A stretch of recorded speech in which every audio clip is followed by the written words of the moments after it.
안녕하세요. 수요 성경 공부하신 모든 분들을 주님의 이름으로 환영합니다. 함께 저희가 기도하고 이 귀한 시간 시작하도록 하겠습니다. 기도드리겠습니다.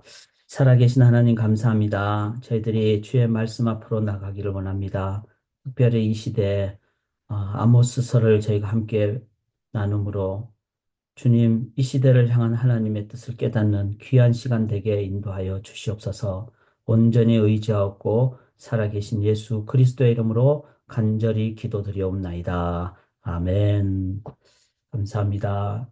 제가 잠깐 화면을 조금 조절을 하고 하도록 하겠습니다. 예, 수요 성경 공부 저희들이 함께 하는데 오늘 아모스서를 하는 함께 나누도록 하겠습니다. 내주는 강한 성이요 방패와 병기 되시니 우리 함께 찬양하겠습니다. 내주는 강한 성이요 방패와 병기 되시니 큰 환난에서 우리를 구하여 내시리로다. 옛 원수 마귀는 이때도 힘을 써 모략과 권세로 무기를 삼으니 천하에 누가 당하랴. 3절합니다. 이 땅에 마귀들 끌어 우리를 삼키려 하나 겁내지 말고 섰거라 진리로 이기리로다 친척과 재물과 명예와 생명을 다 빼앗긴데도 진리는 살아서 그 나라 영원하리라. 아멘. 아멘. 진리는 살아서 그 나라 영원할 줄 믿습니다. 그 믿음으로 저희가 함께 나누는데 오늘 저희가 아모스서를 함께 나누고 아마 다음 주가 올해 이제 마지막 수요 성경부가 되겠는데 저희들이 아모스서를 오늘 하반부를 다음 주에 한 번 더 나누고 그 다음에 아모스서가 끝나면은 저희가 말라기를 하게 됩니다. 새벽 새 아침 기도회 때 그래서 아모스서와 말라기를 저희가 함께 나누므로 저는 참 너무 좋아요. 이 선지서를 저희들이 계속 볼 수 있다는 것은 너무나 중요합니다. 그리고 선지서는 소선지서는 길지 않기 때문에 내용을 잘 파악하기 어렵지만 같이 이렇게 매일 나누고 수요일 날 함께 나누므로 저희들이 이 말씀으로 온전히 인도함을 받는다는 것은 너무나 중요합니다. 2025년 내년에도 매일 성경을 계속 나누고 수요 성경 공부 때는 주로 기본적으로 일주일 동안 저희들이 매일 성경 나눈 것을 한 번 더 종합적으로 그렇게 해서 더 깊게 또 더 전체적으로 보는 그래서 우리가 말씀을 말씀으로 보는 그런 삶을 살아가실 때 그리고 그렇게 매일 말씀으로 나갈 때 그게 가장 강력한 제자 훈련입니다. 그리고 그것이 우리의 신앙생활을 가장 건강하게 해줍니다. 성경을 부분적으로 보지 마시고 성경을 전체적으로 그리고 공동체가 같이 볼 때 내가 지엽적으로 보지 않게 되고 극단적으로 보지 않게 됩니다. 바르게 보게 되고 객관적으로 보게 됩니다. 그렇게 해서 내년에는 이 수요 성경 공부 때 더 우리가 함께 더 깊은 더 균형 잡힌 그리고 더 실질적인 말씀 앞으로 나가도록 하겠습니다. 오늘도 성령님 의지하며 함께 시작하는데 지난주에 혹시 설교 기억나시는지요? 지난주에 우리 김영환 목사님께서 말씀 증거해 주셨는데 저희가 메시아를 대망하는 사람들 애드벤트 대강절 시리즈 설교를 하는데 첫 번째는 누구였죠? 예수님의 육신의 아버지 요셉이었고 두 번째는 지난주에 예수님의 육신의 어머니 마리아에 관한 내용이었습니다. 마리아는 자기가 알죠. 자기가 남자와 가깝게 하지 않았는데 잉태했다는 것을. 그건 뭐죠? 그건 하나님만이 하시는 것. 이걸 뭐라 그럽니까? 바로 하나님 뜻에 항복한다는 서렌더이죠. 이 항복한다는 뜻의 의미는 하나님께 운영권, 컨트롤 파워를 맡겨드리는 것. 이럴 때 어떻게 됩니까? 마리아에게는 참 기쁨과 자유가 누려졌고, 그래서 자신을 통해서 메시아 구원사에게 이룩하는 한 도구가 되었다는. 우리도 마찬가지입니다. 하나님 우리를 사용하시는데 하나님 나라 위해서 하나님의 권능으로 사용하실 때 전적으로 하나님께 맡겨드리고 우리는 도구가 될 때 바로 우리는 참 귀한 삶을 살게 되는 그런 저희들의 삶이 된다. 자, 오늘 이제 저희가 아모스서를 함께 말씀을 묵상하는데 이 아모스서의 내용은 기본적으로 이런 겁니다. 여기 이제 다윗과 솔로몬은 통일 왕국이죠. 그 다음에 여로보암, 르호보암부터 북쪽 이스라엘, 남쪽 유다. 그런데 저희들이 지난번까지 이제 호세아서를 나눴다면은 바로 북쪽 이스라엘의 그 전의 선지자 아모스서를 나눕니다. 그런데 이 아모스는 어디 출신이죠? 남쪽 유다 출신이에요. 그래서 여기 보면은 여기 유다 사람 이렇게 돼 있죠. 아모스는. 그리고 그의 직업은 목자였습니다. 그러니까 평범한 사람, 아니면 어떻게 보면은 낮은 계층의 사람. 그리고 남쪽 유다 사람으로서 여로보암 2세, 즉 북쪽 이스라엘을 위한 선지자가 되었다. 저는 참 이것을 읽으면서 많은 의미를 가졌습니다. 아, 참 그 하나님 뜻을 구할 때 하나님께서는 이렇게 남쪽의 사람을 통해서 북쪽의 사역을 위해서도 사용한다. 오늘날 저희 교회도 마찬가지고 많은 우리 성도님들이 이제 신앙의 자유가 있는 그런 우리 남쪽, 그러니까 우리 한민족의 그 복음 있는 그 삶으로 우리 북한 동포들을 위해서 또 특별히 지하교회를 위해서 또 탈북자들을 위해서 저희들이 섬길 때 우리는 이 시대에 아모스의 그런 사명을 감당할 수 있다. 자, 여로보암 2세는 물질적으로는 가장 부강했지만 이게 참 중요한 거예요. 이 시대를 우리가 어떻게 평가할 것인가? 요즘 시대에 가장 뭐 이슬람, 불교, 그 다음에 또 힌두교, 이렇게 다 모든 종교들이 있지만 저는 세상을 보면서 가장 강력한 종교는 세속주의라는 생각을 합니다. 이슬람도 실은 세속주의죠. 또 뭐 힌두교도 마찬가지고. 세속주의는 인본주의고 내가 신이 된다는 그런 정말 포스트 모더니즘, 뉴 에이지의 그런 새로운 종교적인 현상입니다. 그 현상의 가장 기본이 뭔가 하면 쾌락이고 외적인 거고 물질적인 거죠. 그래서 이 시대는 물질을 많이 추구해요. 뭐 웨이모라든지 아니면 테슬라라든지 이제 앞으로는 점점 더 내가 운전을 직접 안 해도 어디까지 그냥 차가 나를 이끌어가는 그런 시대가 될 거예요. 그러니까 더 물질적으로, 더 과학적으로 부강해지고 잘 되는 그럴 때 사람들 속에는 하나님 없이도 살만하구나. 그런데 그것이 속아 넘어가는 거라는 거죠. 하나님 없이 살만한 게 아니라 하나님 없이는 우리의 영이 죽는 그리고 결국은 우리의 사회도 부패하게 된다. 이게 바로 여로보암 시대의 모습이었다는 겁니다. 그래서 여기 아모스 7장 14절에 나는 선지자가 아니며 선지자 아들도 아니라 나는 목자의 뽕나무를 재배하는 자로서 양떼를 따를 때 하나님 나를 불러가시면 즉 소명을 받으면은 그래서 우리가 이 아모스서를 보면서 저희들이 함께 나눌 때 아모스의 시대는 아주 어렵습니다. 영적으로 막 힘들고 심판이 심하고 막 그렇습니다. 그런 속에서 하나님은 회복을 약속하시거든요. 그래서 어떻게 회복을 받을 수 있을까? 그게 아모스서의 초점이에요. 그래서 제가 오늘 여러분들하고 같이 아모스서를 쭉 강독을 하면서 이 어떻게 하면은 이 악한 세상에서 어떻게 하면은 나의 삶의 영적인 어떤 혼돈 가운데서 나는 어떻게 하면 회복할 수 있을까? 그게 이제 아모스를 보면서 저희가 깨달을 수 있는 진리의 말씀입니다. 자, 아모스는 목자였어요. 뽕나무를 재배한 어쩌면 농부였어요. 평신도였어요. 그럼에도 불구하고 하나님이 쓰시면은 그렇게 도구가 될 수 있다는 것을 기억하실 때 우리가 소망으로, 기대로 저희가 나아가기를 원합니다. 자, 1장부터 2장의 가장 기본적인 내용이 나오는데 요거는 제가 조금 이따가 정리해 드리기를 원하고요. 그 다음에 아모스서는 모두 몇 장으로 되어 있습니까? 9장까지 되어 있어요. 9장까지. 9장까지 되어 있는데 이제 1, 2장, 3, 6장, 7장, 그 다음에 9장 이렇게 되어 있죠.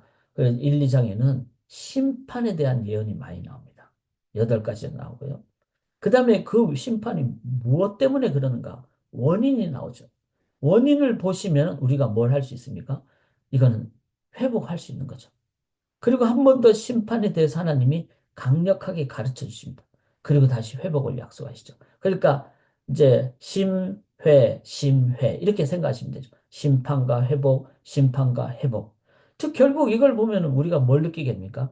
하나님의 목적은 심판하시는 게 목적이 아니라는 거예요. 하나님 목적은 회복입니다. 근데 그 회복이 어떤 회복일까? 온전한 회복이라는 거죠. 대충 회복이 아니라 우리로 하여금 하나님의 온전한 자녀가 되기를 원하는.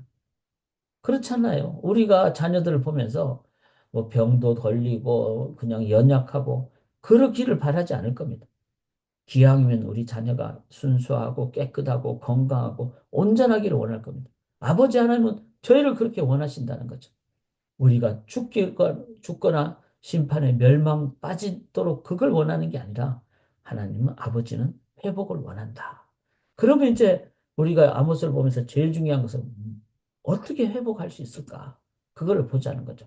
자, 여기서 제가 한 가지 좀 그냥 요거는 참 중요하다고 생각하기에 제가 나눈다면은 여기 구약의 선지서가 있잖아요. 선지서가 모두 17권으로 되어 있습니다. 그래서 이제 931년부터 뭐 이렇게 이제 400년 포로 이후까지 이렇게 되는데 요 표가 좀 중요한 것 같습니다. 자, 북쪽 이스라엘을 위한 선지자들은 누구였는지, 그 다음에 남쪽 유다를 위한 선지자는 누구였는지, 여기 북이스라엘은 요나, 아모스, 호세아. 오늘 아모스를 하잖아요. 그 다음에 남쪽 유다의 선지자는 그 외 선지자들. 그 다음에 포로 시대는 에스겔과 다니엘. 포로 귀환 시대는 스가랴, 학개, 말라기. 이렇게 됩니다. 그래서 말라기는 이제 거의 400년 가까이 되잖아요. BC 400년. 그러니까 우리가 아모스서를 끝난 다음에 말라기를 묵상을 할 때, 아, 이제 거의 북쪽 이스라엘 멸망 전에 호세아와 아모스를 통한 하나님의 말씀이 이제는 회복, 말라기를 통한 회복을 하나님이 어떻게 말씀하시는가. 그리고 특별히 17권이나 되는 이 선지서를 보면서 참 많은 감사를 하게 됩니다. 이 선지서를 옛날에는 막 거의 비슷비슷하다고 생각했는데 다 달라요. 그리고 초점이 다 다릅니다. 그리고 선지서는 많이 읽을수록 어떻게 되죠? 우리가 회개하게 돼요. 그리고 하나님께 나아가게 됩니다. 그래서 하나님이 선지서를 이렇게 많이 주신 거는 너무나 죄에 물들기 쉬운 저희들이니까 이 선지서를 읽음으로 깨닫게 되고 돌아가게 되고 회복하게 되고 우리가 말씀이 아니고서는 우리가 회복할 길이 없습니다. 그리고 반드시 회복해야 됩니다. 주의 몸된 교회가 여호와께 돌아와야 됩니다. 그럴 때 그 교회를 통해서만이 하나님이 이 땅에 하나님 나라를 사용하시죠. 그런 것을 기억하면서 우리가 연말에 더 말씀 앞으로 나아가기를 원합니다. 이제 아모스서 말씀 강독을 시작하기를 원하는데요. 이제 여러분, 그 저를 보지 마시고 이제 여러분이 성경을 펼치시기 바랍니다. 각자의 성경을 펼치시는데 구약 성경 아모스 전전인 호세아를 잠깐만 보기를 원합니다. 1270쪽에 있는 호세아 14장에. 왜 그런가 하면은 호세아의 가장 핵심적인 주제는 뭐죠? 그거는 하나님과 인격적인 관계예요. 그래서 호세아가 그 음탕한 여인 고멜을 향해서 끝까지 하나님이 값을 주고 사고 또 도망가면 또 사고 그렇게 한 끝까지 사랑하시는 그리고 고멜이 완전히 변할 때까지 그래서 첫째 아들이 뭐죠? 이스르엘 그다음 둘째 딸이 뭐죠? 둘째 자녀 딸이 로루하마 셋째가 아들인데 로암미 그런데 이름을 다 바꿔줬잖아요. 이스라엘의 이름은 바뀌진 않았지만 의미가 바뀌었어요. 흩음에서 하나님이 이제는 열방의 선교사로 사용한다는 그런 의미로 디아스포라로 사용하시고, 로루아마, 긍휼이 없는 자에서 내가 너에게 긍휼을 베푼다. 루아마로. 그 다음에 아들, 둘째 아들을 향해서는 뭐라 하죠? 로암미, 내 백성이 아니다 해서 너는 내 백성이다. 이게 바로 하나님의 인격적인 사랑이라는 거죠. 그 인격적인 사랑을 통해서 이제 호세아 14장까지 가면은 여호와의 얼굴을 힘싸알자, 여호와를 힘싸알자. 그래서 우리가 이 일보다 더 중요한 것은 하나님과의 관계 회복입니다. 하나님을 깊이 사귀고 하나님을 깊이 묵상하고 하나님과 교제하고, 그래서 여러분 개인 묵상을 더 많이 하셔야 됩니다. 깊은 묵상을 하면은, 그러면은 하나님을 인격적으로 알게 되면은, 관계가 있으면은, 이 호세아 14장 2절에 너는 말씀을 가지고 여호와께 돌아와서, 이게 핵심 구절이라는 거예요. 이 말씀을 가지고 여호와께 돌아온다는 말을 제가 뭐라고 표현했는가 하면 한자로 청종이라고 표현했어요. 들을 청자, 순종할 종자. 이거를 히브리어로 샤마라고 합니다. 샤마. 이 말은 이제 들었으니까 이해가 되니까 뭐 순종한다 이게 아니고, 하나님이 말씀하시는 걸 딱 듣는 순간 즉각 순종한다는 거죠. 왜 그렇죠? 관계가 있으면은 따지지 않습니다. 관계가 있으면은 물을 그, 그 종들에게 갈릴리 가나 혼인잔치에서 아구까지 채우라 그랬을 때, 물론 그들이 왜 그렇게 순종했는지 모르지만 아마 이곳저곳에서 예수님 말씀 들었을 수도 있어요. 그들이 순종했을 때 물이 변하여 포도주가 된다는 거죠. 말씀하옵소서, 내가 주께로 나가겠습니다. 이사야서 6장. 그 다음에 마리아의 항복. 계집종이 듣겠습니다. 이 관계가 있으면은 하나님 나라의 놀라운 역사의 도구가 된다는 거예요. 이거를 호세아. 그래서 호세아의 주제는 하나님과의 관계가 있을 때 청종하게 되는. 자, 그래서, 그리고 그러면 그렇게 순종하면은 그 다음에 어떻게 될까요? 하나님의 놀라운 신부가 되고, 그리고 하나님의 자녀가 되고, 그리고 이 땅에서 하나님의 역사, 생명, 실천의 도구가 되는 거예요. 너무나 중요한 겁니다. 자, 그래서 제가 왜 이 얘기를 하는가 하면은, 호세아서의 주제는 하나님과의 인격적인 관계고, 그로 인한 청종, 진정한 삶에서의 사랑하고 섬기는 순종의 삶. 이게 호세아서의 주제입니다. 자, 그러면 오늘 함께 나눌 아모스의 주제가 뭘까? 한번 저랑 같이 쭉 오늘은 6장 정도까지 하려고 하는데, 한번 보시면서 뭘까를 한번 생각을 해보시기를 바랍니다. 자, 아모스 1장을 한번 봐보세요.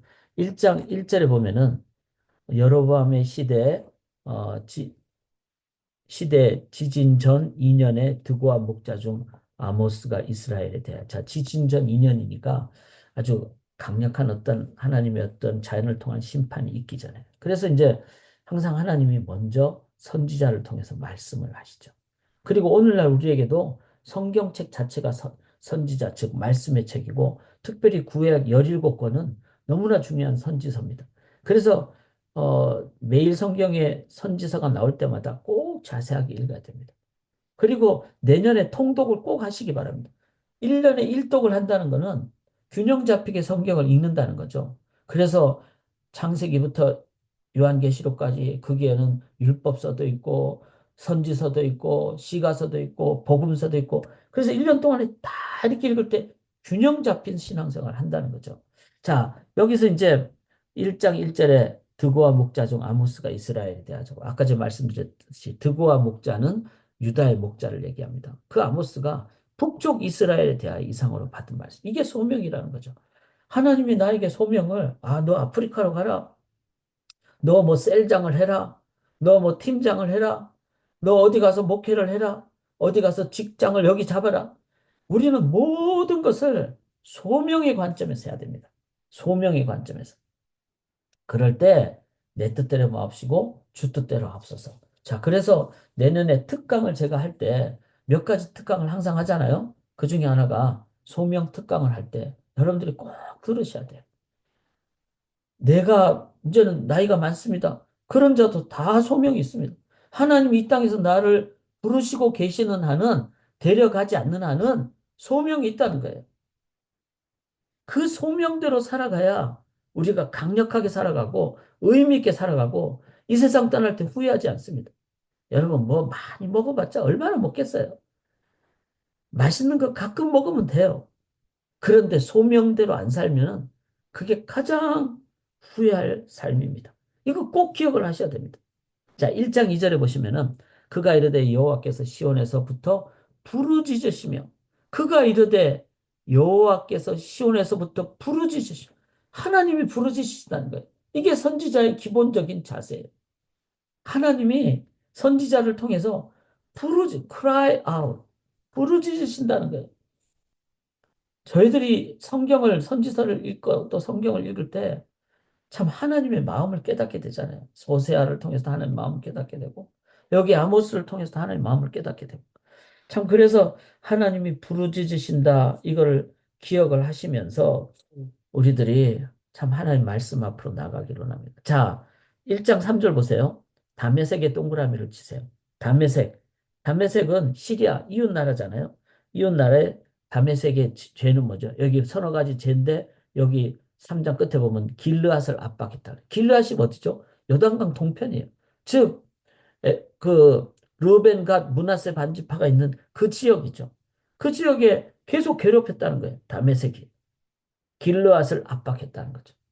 자, 이것도 하나님은 심판하신다. 그 다음에 6절에 보면 가사의 서너 가지 죄로. 가사는 어떤 죄를 지었습니까? 여기 6절 하반부에 보면 모든 사로잡힌 자를 끌어 에돔에 넘겼다. 자, 사로잡힌 자는 누구죠? 포로죠. 전쟁에서 포로를. 그러면 그 전쟁에서 포로지만 그들을 다른 데 노예로 돈 받고 팔아버려서 에돔에 넘겼어요. 이걸 하나님이 심판하신다는 거예요. 왜 그렇죠? 이게 공이기 때문에 하나님은 모든 사람을 하나님의 형상으로 창조하셨어요. 그게 에돔이든 가사든 뭐 모압이든 어느 나라에서든지 하나님이 하나님의 형상으로 창조한 모든 사람을 돈 받고 노예로 파는 것은 허락하지 않았다는 거예요. 이게 바로 일반 은총의 영역이고 일반 은총에도 하나님의 정의와 공의가 실현돼야 된다. 참 성경을 보면 이런 것이 있다는 것도 놀랍죠. 근데 우리는 이런 걸 다 빼버리고 생각하기가 쉬워요. 그냥 개인 구원에만. 그러나 성경은 균형 잡히게 읽어야 됩니다. 포로로 인간을 인간 이하로 생각하는 것에 대해서 하나님이 심판하신다. 1장 9절 보면 두로의 서너 가지도 하반부에 보면 그 형제의 계약을 기억하지 아니하고 모든 사로잡은 자를 에돔에 넘겼다. 즉 계약이라는 건 뭐죠? 소위 말해서 약속을 지키지 않고 그러니까 갑질한다 그러죠. 우리가 갑을 관계라는 게 어떻게 보면은 정당하게 행한다면은 당신은 A고 나는 B고 이러면 괜찮아요. 근데 우리가 보통 갑을 그러면 뭐죠? 갑질한다 그러죠. 그건 횡포를 부리고 계약대로 안 하고 맘대로 하고 이것 자체를 하나님이 심판하신다는 거예요. 우리가 꼭 기억을 해야 되는 내가 기업을 운영을 하든 자그마한 가게를 운영하든 뭐 어떤 인간관계든 내가 갑질하는 거에 대해서 하나님이 심판하신다. 이것도 기억을 해야 된다는 겁니다. 11절에 보면 에돔의 죄는 뭐죠? 하반부에 보면은 긍휼을 버리며 항상 맹렬히 화를 내며 분을 끝없이 품었다. 이거 뭐죠? 분노 조절 장애. 그 다음에 너무 막 악하게 하는 것. 내지는 폭력을 휘두르는 것. 이 유대인들을 그렇게 학살하는 이런 거. 뭐 유대인뿐만 아니라 여기서는 이제 그 자체 일반 은총의 영역에서 하나님의 형상을 가진 사람들을 향해서 폭력을 휘두르고 막 화를 내고 막 분을 끝없이 품는 이것 또한 하나님은 다 심판하신다. 그래서 우리가 기본적으로 사람을 대할 때는 어떻게 돼야 됩니까? 하나님의 형상으로 존중이 대하는 그 자세를 가져야 된다. 13절에 보면 암몬의 죄가 있죠. 암몬은 길르앗의 아이 된 여인의 배를 갈랐다. 이거는 너무나 학살을 했다는 그런 걸 얘기하죠. 이런 부분 또한 우리들이 이 사회 보면서 뭐그 그런 캄보디아의 폴포트 정권에 의한 그런 크메르루 뭐 이런 걸 보면요. 제가 옛날에 캄보디아 가서 선교사님들이 거기에 그 정말 학살의 현장을 보여주는데 정말 잔혹했어요. 인간이 학살 나쁜 마음을 먹으면은 진짜 하게 된. 그래서 손을 보고 손이 농부 손이 아닌 사람들은 다 죽였다. 그러니까 이거는 글 읽는 사람이다. 책 읽는 사람이다. 안경 낀 사람 다 죽였고 캄보디아에서는 그런 모습들이 암몬의 길랏 여인의 애를 뵌 여인을 학살하는 이런 것도 하나님이 다 심판하신다는 걸 기억을 해야 됩니다. 그 다음에 2장 1절에 보면 모압 왕은 뭐죠? 에돔 왕의 뼈를 불살라 이제 태웠다는 그런 잔악한 이런 것도 하나님이 심판을 다 하신다. 여기서 우리가 볼 수 있는 건 뭡니까? 하나님은 하나도 잊어버리지 않는다는 거예요. 뭐 다메섹이든 가사든 두로든. 그래서 우리가 동이서에서 본 것처럼 흰눈이 다 눈 녹듯이 없어지는 것은 단 하나밖에 없어요. 하나님 앞에 철저한 회개입니다. 그래서 하나님 앞에 예수의 이름을 의지하고 보혈을 의지하고 그렇게 주님 의지하며 십자가 보혈 앞에 내 모든 것을 다 내려놓을 때 하나님 그때는 나 기억 안 한다. 이렇게 되는 거죠. 이 죄는 반드시 회개해야 된다.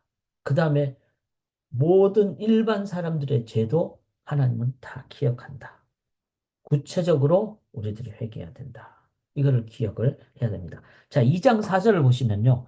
유다에 대한 죄가 나오죠. 유다에 대한 죄는 뭐죠? 그들이 여호와의 율법을 멸시하며 그 율례를 지키지 아니하고 그의 조상들이 따라가던 거짓 것에 미혹이 된다. 자, 두 가지인데 하나는 율법을 무시했다는 거예요.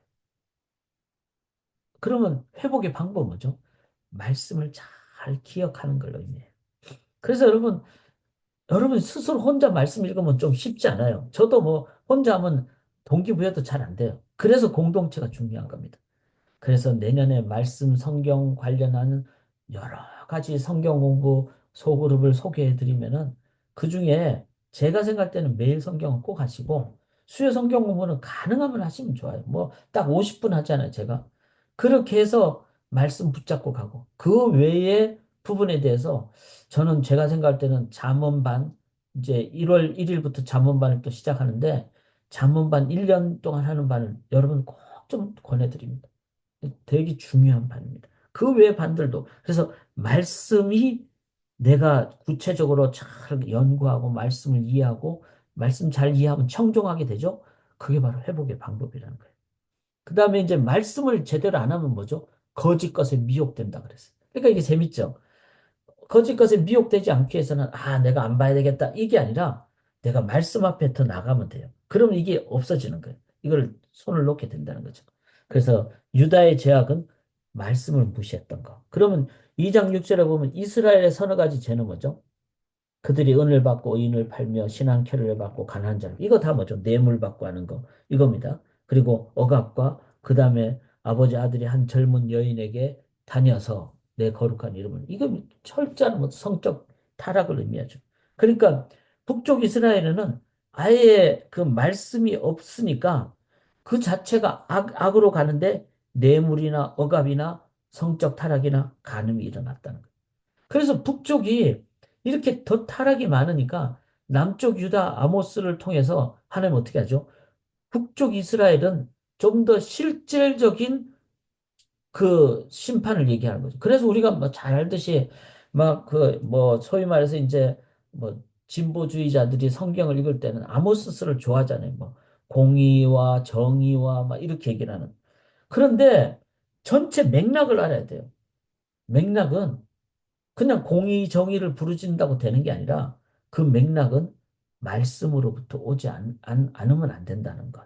하나님과의 관계로부터 오지 않으면 안 된다는 것. 이거를 기억할 때 어떻게 하면 공의를 세우고 그리고 이제 실은 공의도 중요하죠. 그거는 바로 말씀으로부터 온다. 자, 2장 9절에 보면 내가 아모리 사람을 그들 앞에서 멸하. 이거는 이제 아모리 사람은 가나안 칠족속 중에 하나예요.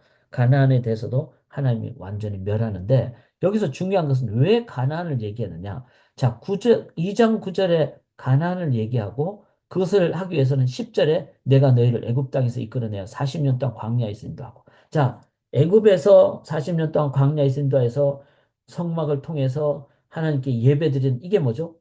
출애굽기 19장에 이스라엘 백성을 제사장 나라로 삼는다고 했어요. 자, 제사장. 그 다음에 11절에 너희 아들 중에 선지자를.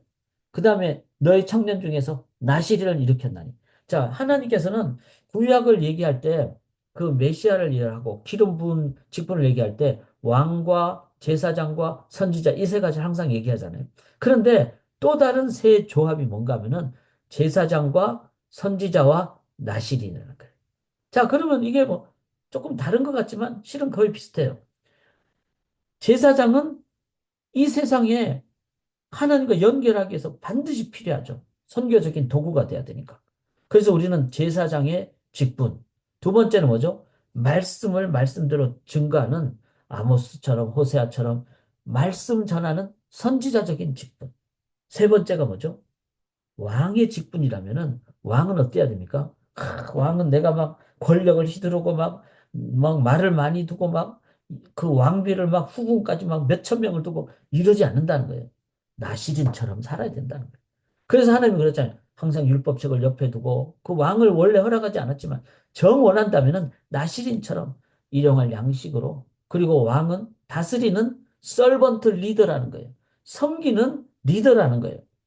그러기 위해서는 나시린의 자세를 가져야 된다. 자, 그래서 2장 9절부터 11절에 선지자, 12절에 나시린 이렇게 나오죠. 그런데 12절에 그러나 너희가 나실 사람으로 포도주를 마시게 하라. 자, 나시린은 포도주 마시면 안 된대. 포도주를 마시게 하며 선지자에게 명령하여 예언하지 말라. 선지자 보고 예언하지 말라. 이런 건 다 뭐죠? 소명대로 살지 말라. 이렇게 된다. 그러면 우리에게서 회복하는 방법은 뭘까요? 다시 우리의 소명을 회복하는 겁니다. 사랑하는 여러분. 여러분은 왕 같은 제사장이에요. 그러니까 제사장의 직분이죠. 말씀을 붙잡는 선지자의 직분이죠. 그리고 이 세상에서 하나님 나라 건설하는 왕의 서번트 리더라는 직분을 가졌다는 거예요. 이 세 가지를 메시아 대신 예수 그리스도를 따르는 제자들도 똑같이 기름 부음 받은 스승을 따라가는 제자의 소명이라는 거예요. 제가 이번 주일 설교가 이겁니다. 동방 박사들이 황금, 유향, 몰약을 드렸는데 그 의미가 뭘까를 생각을 하셔야 돼요. 그거는 바로 미리 말씀드리지만 왕이요, 선지자요, 제사장의 선물이라는 거예요. 그거를 다시 확인해야지 된다는 겁니다. 사랑하는 여러분, 꼭 이 세 가지를 놓고 기도하실 수 있기를 원합니다. 그런데 북쪽 이스라엘 사람들은 이 왕과 선지자와 나시린. 그래서 16절 보세요. 용사 가운데 그 마음이 굳센 자도 그날에는 벌거벗고 도망하리라 여호와의 말씀이니라. 그 거래를 회복하지 않으니까 소명대로 살지 않으니까 도망가는 거예요. 그래서 왕도 도망가고 제사장도 도망가고 선지자도 거짓 선지자가 되고 그런 뭐죠? 세상은 더 이상 소명이 없다는 것을 얘기합니다. 반대로 세 가지 소명을 우리들이 회복할 때 이 소위 말해서 철저한 심판으로부터 이겨나갈 수 있다. 이걸 우리가 기억할 수 있기를 원합니다. 자, 이제 3장으로 넘어가도록 할게요. 3장에 보면은 이런 표현이 나옵니다. 3장 1절을 제가 하면 이건 이제 해석에 관한 부분인데요. 이스라엘 자손들아 여호와께서 너희에 대하여 이르시는 이 말씀을 들으라. 자, 이스라엘 자손들아 애굽 땅에서 인도하여 올리신 모든 족속에 대하여 이르기를 내가 땅의 모든 족속 가운데서 너희만을 알았나니 이렇게 얘기한다는 거죠. 근데 이제 개역 개정에서는 1장 끝부분에 올리신 모든 족속에 대하여 이르시기를 이렇게 하는데 여기서 이 모든은 whole, W-H-O-L-E 이렇게 이해하시면 돼요. 그러니까 이스라엘 족속 전부라는 거예요. whole, 온 족속 이렇게 얘기하는 거예요. 그런데 그 이스라엘 온 족속은 즉 온 족속이란 말은 뭐죠? 한 명도 빼지 않고. 그래서 이스라엘 백성 200만 명의 군인들이 전부 다 한 명도 빠짐없이 소중하던 기돈 300명처럼 아주 일체적으로 나간다는 거죠.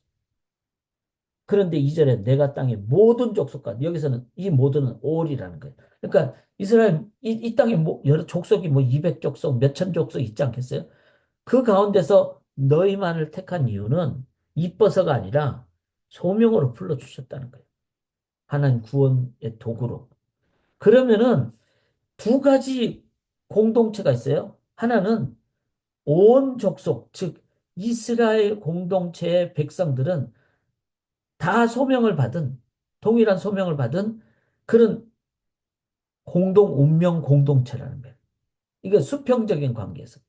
두 번째는 여기 보면 3장 2절에 내가 너희 모든 죄악을 너에게 보응하리라 하셨나. 자, 그 공동체를 하지 않으면은 어떻게 돼요? 다 이제 하나님께서 심판하신다 이렇게 얘기하는데 여기 7절 보시면은 주 여호와께서는 자기의 비밀을 그종 선지자들에게 보이지 아니하시고는 결코 행하심이 없느니라. 자, 그 종 선지자들은 이스라엘 백성을 가리키죠. 하나님과 소명을 받은 이스라엘 백성 선지자 역할하는 소명이 뭐죠? 함께 간다는 걸 얘기해요. 이거를 수직적인 공동체라 그래요. 그래서 하나님과 이스라엘 백성의 공동체, 함께 같이 가는 공동체. 그리고 그를 받은 말씀을 받은 온 이스라엘 백성들이 함께 가는 공동체. 이거를 수평적인 공동체라 그래요. 자, 이게 참 중요한 게 심판을 이길 수 있는 길은 바로 수직적인 하나님과의 공동체를 먼저 회복을 할 때, 즉, 말씀을 잘 받는, 그리고 말씀과 기도로 하나님과의 관계가 회복되는 이게 있을 때, 그 다음에는 이스라엘 전체가 온 족속이라는 거예요. 모든 족속, 온 족속. 다 하나의 하나님의 소명을 받은 공동체라는 겁니다. 이걸 오늘날 교회에 연결하면 어떻게 될까요? 교회는 먼저 하늘 문이 열려야 된다는 거죠. 하나님과의 관계가 회복이 돼야 된다는 거예요. 그래서 주일 예배가 중요한 거예요. 주일 예배는 단순히 막 어떤 감정적인 뜨거움 이걸 넘어서 하나님의 임재를 체험하는 시간이 되고 그거를 같이 체험할 때, 온 교회가 같이 체험할 때 공동체가 같이 나간다는 거죠. 그래서 멤버십이 중요한 겁니다. 멤버십은 우리가 책임도 다한다는 걸 의미해요. 그리고 의무도 다한다는 걸 의미합니다. 거기에는 말씀도 같이 받고 또 행동도 같이 하는. 자, 그렇게 하는 것이 수직과 수평의 공동체를 행하는 것이 바로 심판을 이기는 선지자의 자세다. 자, 구절 한번 봐보세요. 3장 9절에. 아스돗의 궁궐들과, 여기 아스돗은 아수르를 얘기하는 겁니다. 아수르의 궁궐들과 애굽 땅의 궁궐들의 선파야. 그러니까 아수르와 애굽, 이집트에게 이제 일반 이웃 나라에게 이제 선파라는 거죠. 너희는 사마리아 산들에 모여 그 성 중에서 얼마나 큰 요란함과 학대함이 있나 보라. 하나님이 이웃 나라를 통해서 야, 이 사마리아 즉 북쪽 이스라엘 내가 이제 멸망시킬 것이다. 그렇게 이제 얘기를 한다는 거죠. 그래서 10절에 자기 궁궐에서 포악과 겁탈을 쌓는 자들이 바른 일 행할 줄을 모르느니라. 지금 이스라엘이 완전히 타락했다. 이거를 이제 아수르나 애굽에게도 말씀하셔서 들어서 사용하신다는 거죠. 그런데 12절에 여호와께서 이와 같이 말씀하시되 목자가 사자 입에서 양의 두 다리나 귀 조각을 건져낸 것 같이. 자, 사자가 양을 막 잡아먹었어요. 그런데 아직도 남은 게 있어요. 양의 두 다리나 귀 조각. 조그만 거죠. 이거는 뭐죠? 남겨두시는 것. 여기 그 다음에 또 나와요. 사마리아에서 침상 모서리에나 걸상의 방석에 앉은 이스라엘 자손도 뭘? 건져냄을 입으리라. 즉 하나님이 남겨두시고 그 남겨두신 자를 통해서 회복하신다는 거죠. 이게 렘넌트 사상, 남겨진 자 사상이라는 거예요. 자, 이거는 구약 성경 읽으면서 계속 반복돼서 나옵니다. 하나님이 밑둥치를 남겨두신다는 거죠. 그래서 우리가 꼭 이걸 기억해야 된다. 아, 내가 밑둥칠까요? 그렇게 생각하는 것도 되게 중요해요. 그리고 또 하나는 절대로 절망하지 말라는 거예요. 막 내가 다니는 무슨 뭐 교회가 뭐 애나브 소망교회가 막 갑자기 막 시험 들고 막 목사가 막 타락을 하고 막 이래가지고 교회가 풍비박산이 났다. 풍지박산, 풍비박산이 났다. 그래도 절대로 여러분 좌절하지 말라는 거예요. 로컬 철치는 없어질 수도 있어요. 그러나 하나님의 나라는 하나님의 교회는요. 주님의 교회는 절대로 없어지지 않습니다. 이거는 구약 전체에 나오는 하나님이 남겨둔다는 거예요. 회복을 위해서. 이걸 꼭 기억을 하셔서 가능하면 우리가 거기에 밑둥치가 되면 좋겠죠. 이제 그걸 보긴 봐야 되지만 전체적으로 보면서 아, 이제 교회는 끝났어. 요즘 시대 같으면요. 많은 사람들이 그렇게 얘기할 수도 있어. 아, 교회는 끝났어. 그렇지 않습니다. 이 세상이 아무리 어려운 세상이 되고 교회를 보면서 소망을 잃어가도 저희는 절대로 좌절해서는 안 됩니다. 왜? 교회 주인은 하나님이시기 때문에 하나님이 붙잡으시고 인도하신다는 걸 기억을 하셔야 됩니다. 자, 그래서 회복되는 길 중에 하나가 뭐죠? 남겨두신다는 거죠. 그는 다른 말로 하면 뭐죠? 어떤 절망과 좌절 속에서도 소망을 잃지 않는 것. 이게 회복에 아주 중요한. 저는 아주 이 성경을 읽으면서 참 이런 거를 아주 그냥 정말 용기 있게 격려를 받게 됩니다. 자, 아까 제 3장이 처음에 뭐죠? 수직적인 관계에서의 공동체, 하나님과의 공동체, 수평적인 관계에서의 이제 신앙 공동체, 공동체. 그래서 저는 소망교회 성도님들이 다 기도원 300명 용사가 되기를 원합니다. 기도원 300명 용사는 완전히 걸르고 걸러서 그냥 물 떨 때도 항상 정신 차리고 그다음에 나팔을 불라 그럴 때 한꺼번에 불고 소리를 지르지 말라 그럴 때는 한 명도 소리 안 지르고 그게 제자 되어 제자 삼는 그런 군사죠. 그 군사가 딱 되면은 교회가 그렇게 되면은요 강력하게 나갈 수 있는 거예요. 그래서 뭐 지상교회가 다 완벽하겠습니까? 그렇지 않을 수 있다 할지라도 목표는 우리는 진짜 공동체가 되기를 원하는 그 목표로 저도 그렇게 헌신하고 나가기를 원합니다. 자, 이제 4장으로 넘어갑니다. 4장을 넘으면요. 이런 내용이 나와요. 여기 4장 4절에 한번 봐보세요. 뭐 여기 1절에 보면 너희는 힘없는 자를 학대하며 가난한 자를 학대하며 자 이거 중요하죠. 근데 맥락을 보시면은 남쪽 유다의 율법이었고 북쪽에는 아예 그런 율법에 대한 개념이 선한 왕이 하나도 없으니까 말씀이 없으니까 아예 그냥 학대하고 가난한 자를 업신여기고 이런다는 거예요. 4장 4절에 보면 너희는 베델에 가서 범죄하며 길갈에 가서 죄를 더하며 아침마다 너희 희생을 3일마다 너희 11조를 드리며 자 형식적인 종교 생활을 하는 거죠. 그 다음에 누룩 넣은 것을 불살라 누룩은요 이렇게 겉만 번지르한 거. 그래서 뭐 내가 예배 드립니다 이렇게 겉만 그런 식이 북쪽 이스라엘이 가졌던 모습이라는 거. 이게 뭐죠? 종교 형식주의라는 거죠. 종교 형식주의는 6절에 보면 또 내가 너희 모든 성읍에서 너희 일을 깨끗하게 하며 너희 각 처소에서 양식이 떨어지게 하였으나 너희가 내게로 돌아오지 않냐. 자, 심판의 어떤 모습이 보여도 하나님께 안 돌아와요. 왜냐하면은 종교를 형식적으로 가졌기 때문에. 7절에 보면 추수하기 석 달 전에 내가 너에게 비를 멈추게 하여 이렇게 하나님의 심판을 막 해도 8절에 너희가 내게로 돌아오지 않았다. 9절에도 끝에 보면 너희가 내게로 돌아오지 않았다. 10절에도 끝에 보면 너희가 내게로 돌아오지 않았다. 11절에도 너희 불 붙는 가운데서 빼낸 나무 조각같이 되었으나 너희가 내게로 그냥 불 붙는 가운데서 겨우 남은 나무 조각처럼 그렇게 해놔도 너희가 내게로 돌아오지 않았다. 자, 이거는 뭐죠? 지금까지 이스라엘 백성들이 하나님 그렇게 심판을 해도 돌아오지 않았다는 거예요.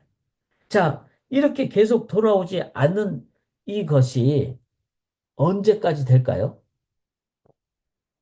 여호와의 날이 임하면은 더 이상 기회가 없는 날이 온다는 거예요. 그래서 이제 하반부로 갈수록 이 아모스 하반부로 갈수록 뭐가 나옵니까? 여호와의 날이 나오는 거예요. 여기 5장 18절 봐보세요. 화 있을진저 여호와의 날을 사모하는 자요. 자, 그 날을 심판의 날로 대하는 자들은 화 있게 된다는 거예요. 하나님 이제 더 이상 뭐 힘듭니다. 하지만 그걸 계속 종교 형식적으로 그렇게 나만 살려주세요. 이런 자는 그날 진짜 심판을 받게 된다는 거죠. 그래서 여기 4장 12절 보세요. 네 하나님 만나기를 준비하라. 자, 이게 너희가 안 돌아온다, 안 돌아온다, 안 돌아온다. 선지자를 막 계속해서 보내는데도 안 돌아온다. 심판의 어떤 작은 심판을 보내도 안 돌아온다. 근데 마지막 여호와의 날이 딱 임하면 더 이상 기회가 없는 거예요. 그 사이에 뭐죠? 4장 12절에 네 하나님 만나기를 준비하라. 보라 산들을 지으며 바람을 창조하며 자기 뜻을 사람에게 보이며 아침을 어둡게 하며 저는 이걸 읽으면 너무 참 슬펐어요. 아침을 어둡게 하며 땅의 높은 데를 밟는 이는 그의 이름이 만군의 하나님 여호와시니라. 그래서 우리가 깨달아야 돼요. 아침이 어둡게 될 때 제일 슬프잖아요. 그때 여호와의 날이 이르기 전에 내가 회개해야 되겠구나. 땅의 높은 데를 짓밟는, 그래서 인간의 어떤 바벨탑이 무너지는 것을 보는 순간, 아, 내가 더 이상 기회가 없기 전에 내가 여호와께 돌아가야 되겠구나. 이거를 가져야 되는데 5장 봐보세요. 2절에 처녀 이스라엘이 엎드려졌다. 이제는 그를 이제 선지자를 통해서 아주 심하게 얘기를 하는 거죠. 처녀 이스라엘. 이 처녀 이스라엘 표현은 딸 이스라엘과 같은 거예요. 우리에게 딸이 있다면은 그 아버지로서 얼마나 소중하겠어요. 그런데 그 딸이 엎드려졌어요. 넘어졌어요. 자기 땅에 던지며 일으킬 자가 없다. 이게 아버지로서 가장 슬픈 상황 아니겠어요? 이거를 5장 3절에 1000명이 나가던 성읍에는 100명 남고 100명이 나간 성읍에는 10명 남. 이거는 이제 그런 참 심판의 어떤 모습을 얘기하죠. 이럴 때 다시 한 번 더 얘기하죠. 4절에 너희는 나를 찾아라. 그리하면 살리라. 자, 아까 저 얘기했죠. 4장에 계속 선지자를 보냈는데 돌아오지 않아, 돌아오지 않았다. 이제 6장에 가면 이제 여호와의 날을 그 사이에 하나님께서 이 선지자를 통해서 나를 찾으라. 나를 찾으라. 자, 멸망한다. 니네가 안 들어왔다. 나를 찾으라. 그러면 여호와의 날에 너희들은 심판이 아니라 그날 기쁜 날이 될 것이다. 이렇게. 그런데 그렇게 찾지 않으면은 5장 7절에 정의를 쓴쑥으로 바꾸며 공의를 땅에 던지는 자들아. 자, 정의가 이루어지면요. 다 기뻐요. 뭐 가난한 자가 도움을 받고 이러면 얼마나 기쁩니까? 저희 성도님 중에 이제 소셜 워크 하시는 분이 계시거든요. 특별히 정말 그 엔하버에서 막 학대받는 분들을 위한 섬김을 갖는 그런 소셜 워크 하는 분이 계세요. 근데 요청이 들어왔어요. 연말 이분들이 이제 다시 회복을 해서 자기 가정을 꾸려 가는데 프라이팬이나 뭐 이렇게 그 도구 있잖아요. 여러분들 집에 그런 거 남는 거 있으면 요번 주일날 가져오세요. 그들에게 그게 지금 필요해서 그래야지 요리를 해서 드시지 않겠어요? 막 집에서 학대받다가 이제는 피해서 이제 자기 정착을 했는데 도구가 없다는 거예요. 이제 그런 이제 요청이 들어왔습니다. 자, 그런데 그들에게 이렇게 잘 도움을 주면 뭐죠? 정의가 이루어지는 거잖아요. 그러면 함께 기뻐요. 그들도 행복해지고 기뻐하는 모습을 보면서 같이 행복해하는 거예요. 그런데 북쪽 이스라엘은 어떻게 되죠? 정의를 쑥이 막 다 세워가지고 쓰게 되면은 막 쓰면은 못 먹잖아요. 정의가 막 안 이루어졌다는 거예요. 이럴 때 우리가 뭐 해야 됩니까?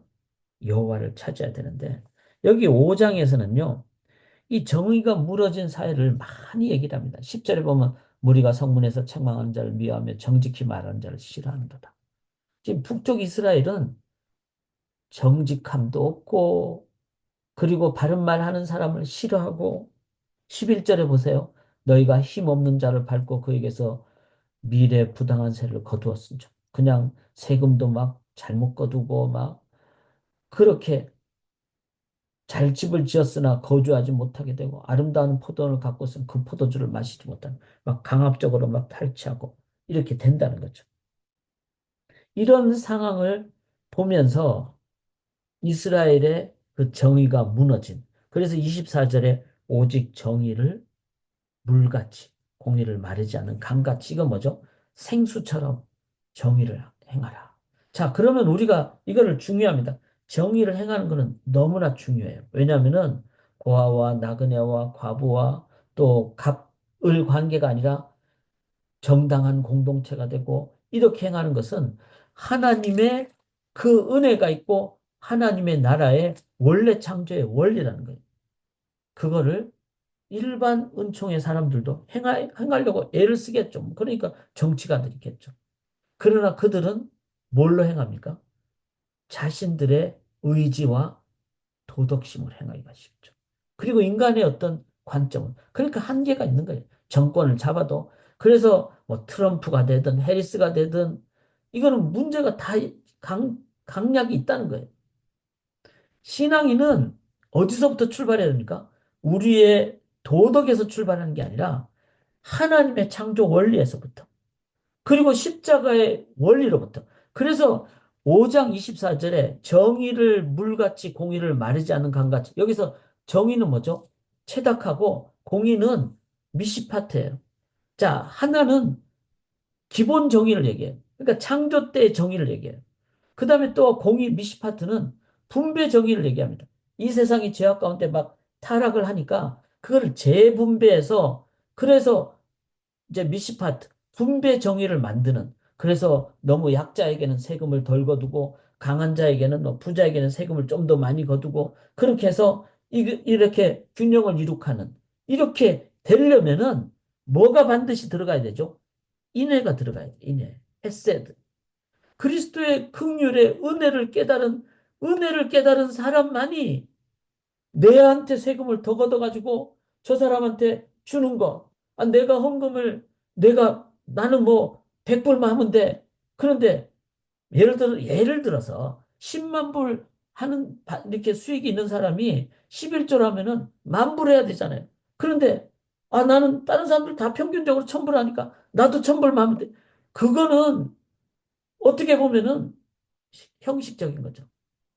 하나님의 은혜를 깨달았으면은 주신 자도 여호와시요 찾는 자도 여호와시요. 은혜 가운데 나에게 일용할 양식이 이 정도 필요합니다. 나머지는 하나님 은혜 가운데 내가 구원받았기 때문에 함께 나눕니다.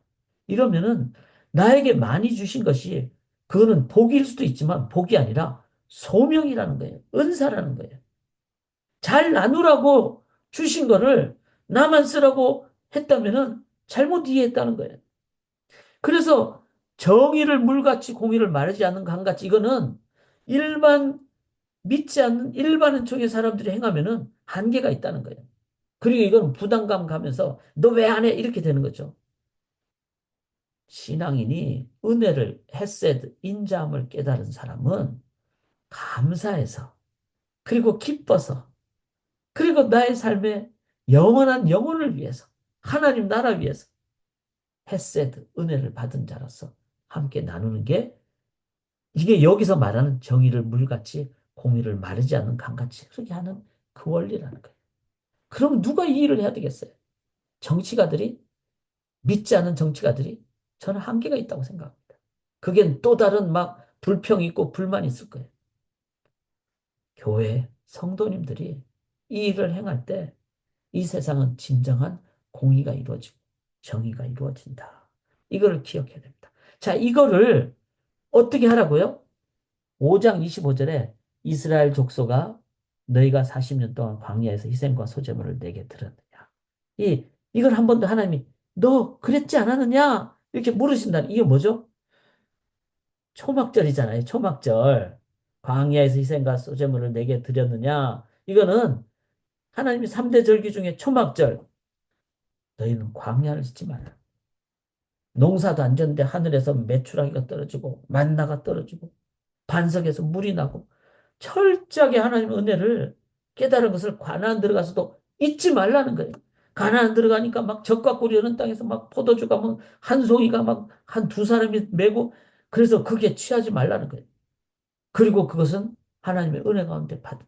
그래서 열방의 제사장으로서 나가라는. 이걸 위해서 해야 될 건 뭐죠? 초막절을 기억해야 돼. 초막절. 우리가 이제 연말이 되면은 조금 우리들이 이런 어떤 뭐 많은 행사보다도 개인 휴가의 시간이 좀 있잖아요. 그게 초막절입니다. 초막절에 하나님이 다시 한번 나를 이끌어 주시나요? 초심을 잃지 말라는 거예요. 이게 회복하는 되게 중요한 그 과정입니다. 자, 이제 마지막 6장으로 넘어가 볼게요. 오늘 6장까지 하려고 합니다. 6장에는 화 있을진저 그렇죠. 이게 이제 심판을 아주 강력하게. 그래서 시온에서 교만한 자와 사마리아 산에서 마음이 든든한 자. 자, 우리가 왜 심판을 받는가 하면은 뭔가 잘 되면은 그래서 뭔가 잘 되는 게 뭐죠? 6장 4절에 상하상에 누우며 침상에서 기지개 켜며 이게 여로보암 2세 시대 때 북쪽 이스라엘이 부강했어요. 오늘날처럼 굶어 죽는 사람이 없잖아요. 그럼 뭐죠? 사람이 교만하게 되고. 마음이 든든하게 돼. 마음이 든든하다는 말은 뭐죠? 아, 나는 괜찮아. 나 이제 먹고 살 거 있어. 마음이 안심하게 된다는 거죠. 그러면 뭐죠? 그런 자는, 아, 뭐, 그냥 게, 게을러지고, 아니면 영적으로 나태해지고. 그런데 그 물질적인 거, 그런 거는 금방 어떻게 되죠? 금방 없어진다는 거예요. 여기, 여기 8절 보세요. 만군의 하나님 여호와의 말씀이나 주여가 당신을 두고 맹세하노라 내가 야곱의 영광을 싫어하며 그 궁궐들을 미워하므로 이 성읍과 그게 가득한 것을 원수에게 넘기라. 하나님이 내가 갖고 있는 것을 한번 그냥 탁 쳐서 넘겨버리면은 금방 없어집니다. 금방. 그래서 여기 구절에 보면 한 집에 10사람이 남는다 해도 아까 제 100명 중에 10명 10사람이 남는다 해도 다 죽을 것이라.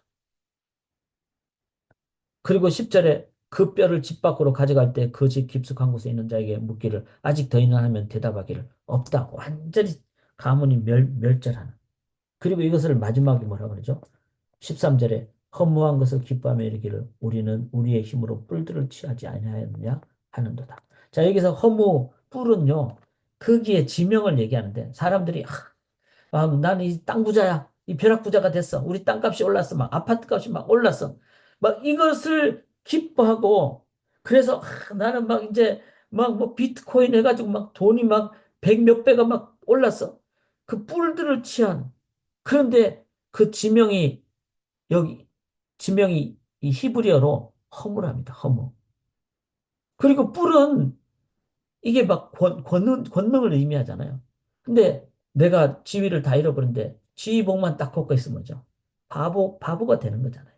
나는 이미 권력이 없는데 나는 권력 있다라고 딱 지위복 갖고 있으면 바보잖아요. 바보.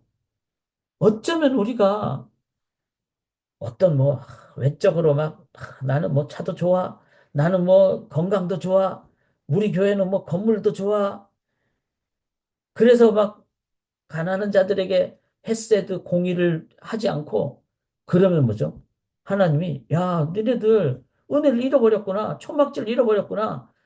10명 남겼는데 10명마저 다 없애버릴 거야. 그리고 너가 이때까지 좋아하는 그 땅 갑자기 폭락할 거야. 그리고 그것도 없애버릴 거야. 그게 허무한 것이 되고 지휘봉만 갖고 있는 바보처럼 되는 그거를 우리들이 기억을 해야 된다는 거예요. 그렇지 않으면은 어, 우리들은 하나님의 심판 가운데, 나중에는 허무 가운데 빠진다는 거예요. 자, 제가 이렇게 이제 오늘 여기까지 하면은 너무 허무하시죠? 근데 이게 중요한 겁니다. 이 아모스서를 제대로 읽으면은 경고를 잘 받으면은 깨있게 돼 있어요. 그러니까 이렇게까지 하는데도 내가 깨있지 않다. 그게 진짜 무서운 거예요. 그게 잘못된 거죠. 제가 한 가지만 더, 이제 내일 모레 새 아침 기도 때할 거지만, 제가 오늘 준비하면서 7장 17절 한번 봐보세요. 7장 17절은 어떤 내용인가 하면은, 아모스는 선지자잖아요. 그 다음에 7장 10절에 보면 베델의 제사장 아마샤가 있어요. 그러니까 아마샤는 제사장이니까 오늘날 얘기하면 목사님이라고 할 수가 있겠죠. 그런데 아모스 선지자가 아마샤에게 이렇게 얘기를 해요. 17절에 여호와께서 이같이 말씀하시기를 네 아내는 성읍 가운데서 창녀가 될 것이요. 네 자녀들은 칼에 엎드려지며 네 땅은 측량하여 나누어질 것이요. 너는 더러운 땅에서 죽을 것이요. 이스라엘은 반드시 사로잡혀 그의 땅에서 떠나리라 하셨느냐. 이거 누구 한 말이에요? 하나님이 선지자 아모스를 통하여 누구에게? 제사장 아마샤에게 한 말이에요. 그래서 제가 이제 목회자잖아요. 제가 선지서를 좋아하는 이유는 뭐 다를 이가 아니라 저도 똑같이 연약하고 영적으로 나태해지면은 그냥 죄 짓고 부족하고 이런 자예요. 그런데 이 시대의 선지자를 선지서를 통해서 만나서 깨닫게 되고 그리고 경각심을 갖게 되고 하나님 앞에 무릎 꿇게 되고 그래서 제가 선지서를 좋아하는 거예요. 다른 의미가 아니에요. 제가 깨어나고 깨부서지고 제가 깨어날 수가 있기 때문에. 그런 의미가 바로 선지서의 목적이라는 거예요. 심판을 무섭게 얘기하는 게 아니라 깨달으라고, 깨어나라고. 자, 이제 오늘 시간이 가서 제가 정리를 하고 마무리를 할게요. 그래서 여러분, 이제 내일 이제 아모스 7장을 들어갑니다. 7장, 8장, 9장을 요번 주에 하고 다음 주에 말라기를 합니다. 그렇게 해서 우리가 귀한 우리가 하나님 말씀 앞으로 나가기로 하고요. 자, 이제 아모스 말씀 강독을 했고요. 이제 정리를 같이 하고 마칠게요. 아모스서 정리는요. 이제 1장부터 6장까지 철저한 심판을 얘기하지만 그거는 회복을 원하는데 공의와 정의가 이루어지는 실질적인 우리의 삶에 그리고 어떻게 회복할 것인가. 그래서 이제 1장을 보시면은 모든 범죄에 대한 하나님의 그 구체적인 죄목과 심판을 얘기하신다는 것. 그 다음에 자 2장부터는 제가 회복 방법을 계속 얘기할 거예요. 그게 바로 소망이잖아요. 실제적인 회복. 말씀과 소명과 헌신이 있어야 된다. 그 다음에 공동체라 그랬잖아요. 아까 제. 그래서 하나님과의 공동체, 백성들 간의 공동체, 수직, 수평에. 그 다음에 하나님이 남겨두신다고. 그래서 여러분 절대로 절망하지 마세요. 그 다음에 쓴맛을 제대로 봐야 돼요. 어린이들에게, 아기들에게 뜨거운 맛을 보여주면 절대로 뜨거운 거 손 안 댔죠.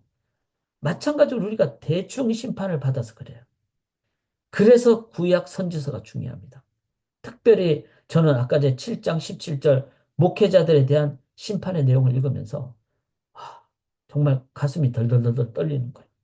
쓴맛을 제대로 봐야 됩니다.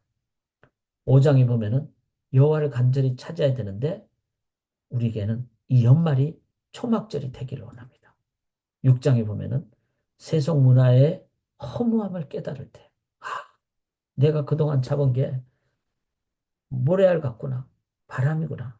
바람은 잡은 게 없잖아요. 그 허무함을 깨닫는 사람은 내가 꼭 붙잡는 영원한 하나님 나라의 그 실질적인 능력, 생명과 평안, 성령의 9가지 열매, 영생의 기쁨, 하나님의 영광의 임재, 이거를 깨닫게 된다는 것입니다.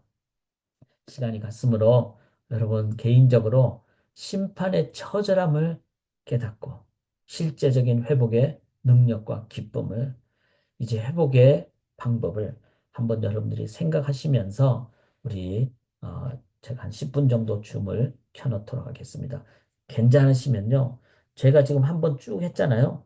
한 10분 동안 1장부터 6장을 그냥 읽으시는 것도 또 다른 기도의 자세임을 생각하시면서 읽어보셔도 좋겠습니다. 기도하겠습니다. 하나님, 심판을 명령하시지만 실은 회복을 원하시는 하나님.